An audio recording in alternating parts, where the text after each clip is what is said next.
শিক্ষা অধিকার প্রগতি প্রদায়ী সংগঠন বাংলাদেশ ছাত্র অধিকার পরিষদের 56,000 বড়মালে ছাত্র অধিকার পরিষদের পতাকা যারা সমুন্নত রেখেছে সেই সকল বীর সৈনিক যারা আমার সামনে উপস্থিত আছেন তাদেরকে সংগ্রামী শুভেচ্ছা জানাচ্ছি। আমি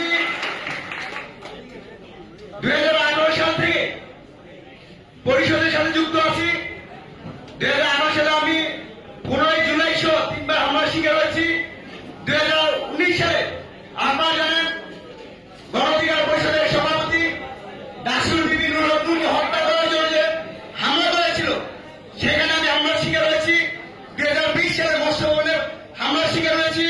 2021 সালে ভারতীয় আগ্রাসন আধিপত্য তাদের বিরুদ্ধে লড়াই করতে গিয়ে 183 দিন জেলে ছিলাম। 2022 সালে শহীদ আবরার ভারতের স্মরণ সভা প্রোগ্রাম করতে গিয়ে 2 মাস জেলে ছিলাম।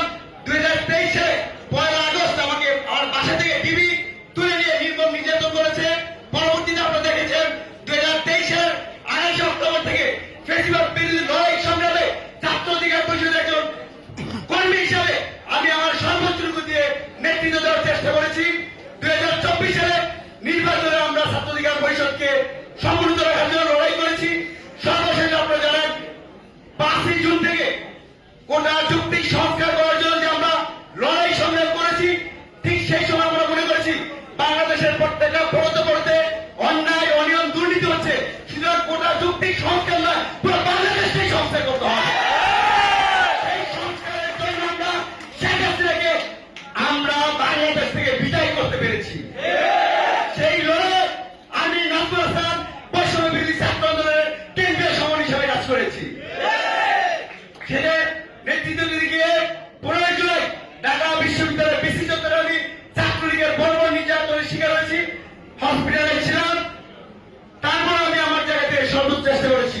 পরবর্তীতে যেদিন শেখ হাসিনা বাংলাদেশ থেকে পালা গেছিল সেদিন 5 আগস্ট সকাল 8:30টায় আমরা মনে করেছিলাম আমরা যদি যারা কেন্দ্রের সমন্বয় আছি অথবা দায়িত্বশীল যারা আছি আমরা যদি শহীদ মিনার থেকে একটা বক্তব্য দিতে পারি যে ভাই আমরা আছি, আপনার ভয় নাই, সেই জন্য আমরা সকালে গিয়েছিলাম। যাওয়ার সাথেই বক্সিবাজার মোড় থেকে আমাকে গ্রেপ্তার করে। আমার সাথে তসলিম হোসেন অভিক ছিলেন, ঢাকা পরিষদের সমন্বয়ক ছিলেন 2 জন। পরবর্তীতে শাহবাগ থানা নির্মম নির্যাতন করে। দুপুর যখন 12টা বাজে তখন শাহবাগ থানার অপারেশনের দায়িত্বে ছিলেন আশা, তিনি আমাকে অভিকে আর 2 জনকে বলেছিলেন তোরা যারা সমন্বয় আছো সব ফিরিয়ে গুলি করার নির্দেশ আছে। দুপুর 12টার দিকে আমাকে ক্লোজ ফায়ার করার জন্য সিটিসি দিকে যায় কাউন্টার ট্রেজমেন্টে। আল্লাহর কাছে অশেষ রহমত এবং আমি মনে প্রাণে বিশ্বাস করছিলাম হে আল্লাহ আমাকে যদি শহীদ মর্যাদা দেওয়ার মাধ্যমে শেখ হাসিনাকে বাংলাদেশে ছড়ে যায় আমি শহীদ হইতে প্রস্তুত আছি। কিন্তু আমি হয়তো আমার দুর্ভাগ্য অথবা সামনে আমি হয়তো শহীদ হবো, যার কারণে আমি যাত্রা বেঁচে গেছিলাম। আমি আপনাদের কাছে স্পষ্ট করে বলতে চাই কেন্দ্রীয় সমন্বয়কের চেয়ে এমপি মন্ত্রী হচ্ছে ছাত্র অধিকার পরিষদের একজন কর্মী আমাকে চলে